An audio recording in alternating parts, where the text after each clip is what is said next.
გიგი კალანდაძე, გენშტაბის ყოფილი უფროსი, გენერალი და უკრაინის თავდაცვის სამინისტროს წარმომადგენელი გვერდდება ახლა პირდაპირ ეთერში. ბატონო გიგი, მოგესალმებით, დიდი მადლობა თქვენ ჩართვისთვის. მაყურებელს კიდევ ერთხელ შევახსენე, რა განცხადება გააკეთა სუსმა ჰექსოგენთან დაკავშირებით, მაგრამ მე მინდა რომ ახლა თქვენ შეაფასოთ ამ განცხადების შინაარსიც, მისი კონტექსტით, სადაც ალბათ შემთხვევით არ იყო ნახსენები არც რუსეთი და არც პაუწინა 2, ისევე როგორც ოპოზიციასთან დაკავშირების მცდელობა. რისი თქმა სურს თქვენი აზრით ოცნების სულს და რეალურად რასთან გვაქვს საქმე? რეალურად გვაქვს საქმე იმასთან, რომ გრძელდება ამათი სპექტაკლი. სურო დაუშვათ, რომ ეგ სიმართლეა. ამათ ყავთ ქართულ ოცნებას აქ საქართველოს საერთოდ წარმოდგენილი პირები, რომლებიც არაფერს არ აკეთებენ საქართველოს მოქალაქეებისთვის და აკეთებენ მხოლოდ რუსულ საქმეს და შეეძლოთ მიემართათ და დაეწყოთ ეს გამოძიება ერთობლივად, გაეკეთებინათ თუ მართლა ესეა რაღაც საგამოძიებო საერთო ჯგუფი, შეექმნათ, გაეგოთ ვინ სად არის დამნაშავე და ვის რას უპირებდნენ და თუ მართლაც რაღაცა იქნებოდა სერიოზული, მერე გამოემჟღავნებინათ, რაც არის თავიდანვე აი დასაწყისში დიდი ტყუილი, რომელიც მათვე მოიგონეს, მათვე ალბათ ვიღაცა საწყალ მძღოლს ჩაუდეს, ქართულმა ოცნებამ დაკარგა თავისი ეგრეთ წოდებული პიარი და ყველა ეხლა ვიცით, რომ ყველაფერს აკეთებენ იმისთვის, რომ ასიამოვნონ რუსეთის ხელისუფალს. ეს გამომჟღავნება, ეს ყვირილი, ეს ხო იმის სამებლად არის, ვინც რუსეთის ფედერაციაში ზის და აკვირდება საქართველოს ეგრეთ წოდებულ საქართველოს ხელისუფლებას. ეს არის გაკეთებული აქცია იმისათვის, რომ აი ჩვენ აგერაკ შეიცვალა ერთი ყაჩაღით მოვიდა მეორე ყაჩაღი ხუსუსის ხელმძღვანელი, რომელიც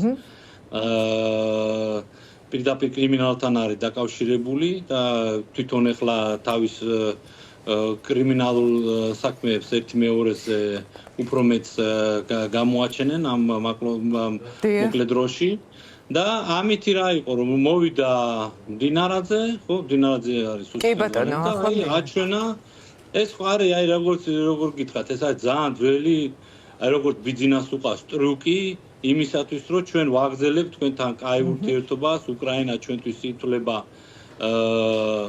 არამოძმე სახელმწიფოდ, უკრაინაში რაც ხდება ჩვენ იმას რა თქმა უნდა არ ვეთანხმებით და ასე შემდეგ. მესიჯია ხო, ამისთვის ახსენეს ეს პაუწინა 2, ხო, ბატონო გიგი? დიახ, ხო, გადაარჩინეს მთელი რუსეთი ამათმა გადაარჩინეს პაუწინა 2-გან. ეს არის როგორი სამარცხვინო, იცი და უფრო მინდა დამატებით გითხრათ, რომ აი ეს ბელარუსის ხელმძღვანელი ხანდახან შეუბრუნდება ხოლმე შახიდები იქით და ესე იგი ბელარუსის გავლით უკრაინაზე და თვითონ აგდებს ხოლმე ის ბელარუსის ხელმძღვანელობა ამ შახიდებს, რომ არ მოხდეს შახიდების შემოფრენა ბელარუსის მხრიდან უკრაინაში და ამას არც ამჟღავნებს, აკეთებს თავის ჯუმად, აკეთებს თან სტრატეგიული პარტნიორი ოფიციალურად გამჟღავნებული ლუკაშენკო. დიახ. და ამ ქართულმა ოცნებამ ვითომ ინარჩუნებს სახეს იმისა, რომ არ არის რუსეთის ლაქია ხელისუფალი და ხელისუფლების წარმომადგენელი. კი, იმიტომ რომ მამუკამ დინარაძემ სუსის უფროსად რომ დაინიშნა, ბატონო გიგი, პირველი რაც გააკეთა, დაიჭირა ლევან ხაბეიშვილი, დაიჭირა ჯუანშერ ბურჭულაძე, თავდაცვის ყოფილი მინისტრი და შემდეგ გამოავლინა აი ეს ჰექსოგენის სკანდალი. მაშინ როცა ამავე ხელისუფლების განცხადებით წინა სუსის ხელმძღვანელის პირობებში, გრიგოლი ლუაშვილის პირობებში, მაგალითად მილიარდები შავი ფული ისე შემოდიოდა საქართველოს საქართველოში ისე თეთრდებოდა და ისე ხმარდებოდა ვიღაცებს, რომ საერთოდ ვერავინ ვერ იგებდა. აი მთელი ეს ამბავი რას ნიშნავს, ბატონო გიგი, თქვენი აზრით? ეს არის რუსეთის კოპია საქართველოს. აი რუსეთში რაც ხდება, აგერ საგარეო 1-2 წლის უკან იყო, 1 წლის უკან საგარეო საქმეთა სამინისტროს თვითმფრინავი ოპიუმს თუ დაათრევდა აქეთ-იქით. მოკლედ გადართულები არიან პულის ხაპვაზე, არაფერი სახელმწიფოებრივი, არაფერი მათ სამშობლოსთან რაღაცა და პატრიოტული დამოკიდებულება არ ახასიათებთ რა. ეს არის ჩვეულებრივი ყაჩაღთა კრიმინალთა ბანდა, რომელიც მუშაობს იგივე სქემით, როგორც უყვართ მათ გამოთქმა, რაც არის რუსეთში. ეს არის რასაც ჩვენ ვაკვირდებით. და ახლა ვითომ კორუფციასთან ბრძოლის საფარქვეშ უკვე დაიწყეს არა მხოლოდ ოპონენტების წინააღმდეგ რეპრესიები, უკვე ვხედავთ, რომ საკუთარ თანაგუნდელებსაც იჭერენ, ხო? და ამით კიდევ უფრო თვითლუსტრაციას ახდენენ, რომ ესე იგი რა მასშტაბის კორუფციაა ქვეყანაში, რა მასშტაბის ფული აქვთ წაღებული, მათივე თანაგუნდელებს ვიზეც გვიმტკიცებდნენ, რომ წინ რო დაუდო ქთამიო, არც ერთი ჩვენი გუნდის წევრიო ამ ფულს ხელს არ მოგიდებს. აი ამას თვითონვე გვიმტკიცებდნენ, მათ შორის კობახიძეც. თქვენ ხავთ კაი ექსპერტები, კაი გამოცდილები, პოლიტიკოსები, რომლებიც ჩემზე კარგად ახსნიან და მე მინდა გავამახვილოთ აი თავდაცვის კუთხით რა ხდება და რისკენ მიყავს საქართველო. არც ერთი აგენტი ამ 13 წლის მანძილზე არც ირიბად, არც პირდაპირ არ დაუჭერიათ, როგორც საქართველოში, ესე იგი შეცდომით არ შემოსულა FSB-ს აგენტი,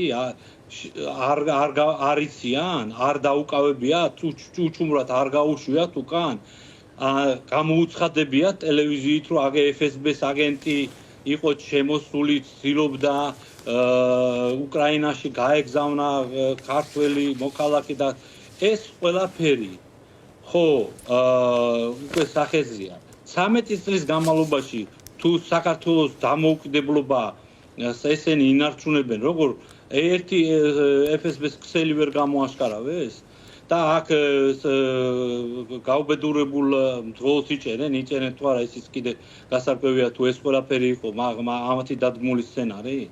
ეს ყველაფერი სახეზია. ეს არის დამადასტურებელი იმისა, რომ ეს იყო საქციელი საამებლად გაკეთებული FSB-ისთვის, კონკრეტულად კი რუსეთის ხელმძღვანელობისთვის. კი ბატონო, და უკრაინაში ბატონო გიგი ყველაზე დიდი საშინელება. და უკრაინაში რა რეაგირება მოყვა? ჩვენ საელჩოს განცხადება კი ვნახეთ, რომ არ იყო საელჩო საქმის კურსში მომხდართან დაკავშირებით და დეტალები მე მგონი დღემდე უცნობია მათთვის. უკრაინის ოფიციალური უწყებების მხრიდან აი რა ნაბიჯები შეიძლება მოჰყვეს ამას, ვინაიდან უკრაინის მოქალაქეებზეა ხო მაგ საუბარი?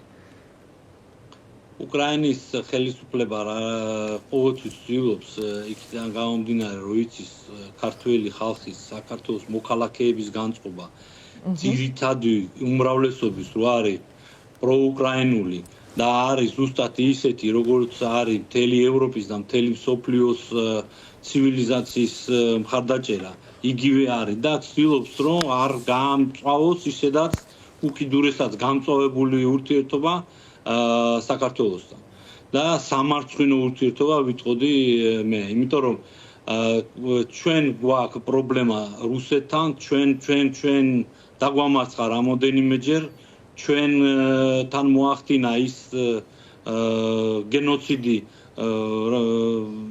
რაც იყო და ეხლა კიდე 27 სექტემბერს ეს არის ჩვენთვის ტრაგიკული დღე. ხო, გვიახლოვდება და ეს რა ქვია, ეს ყველაფერი რუსეთმა მოახერხა სულ რაღაც 10-20 წლის უკან, ხო? და ამ ყველაფერს ჩვენ ვივიწყებთ და მხარს უჭერთ რუსეთის აგრესიას უკრაინაში. აი ეს არის ოფიციალური განაცხადი აი ამ ეგრეთ წოდებული გექსოგენის გამო. ჯერ საიდან იციან გექსოგენია თუ ტროტილი ან საიდან დასო დადო ეგეთი სტრაფი, რა ქვია, ექსპერტიზა დინარაძე. ხო, დინარაძეა თუ რაღაც, ხო. ლაკია ბიძინა ემენიშვილი. საიდან მოახერხა? საიდან ის, რა ქვია, აქ იმდენი სამხედრო მრეწველობებია, იმდენი აწარმოებს ასაფეთქებელ საშუალებებს. საიდან დაძო ზუსტად რა შეიცავდა ის და როგორ და რომელი ქვეყნისაა. ნუ ყველაფერი გასაგებია, ყველაფერი ჩვენთვის ნათელია და მოუწოდებ კიდევ ერთხელ საქართველოს მოსახლეობას და განსაკუთრებით ახალგაზრდებს აქტიურად მიიღონ მონაწილეობა ქართული ოცნების დამხობაში, პირდაპირ ჩაძაღლებაში კონკრეტული სამარცხვინო ენით აუწერელი ხალხის მხრიდან მოცილებაში.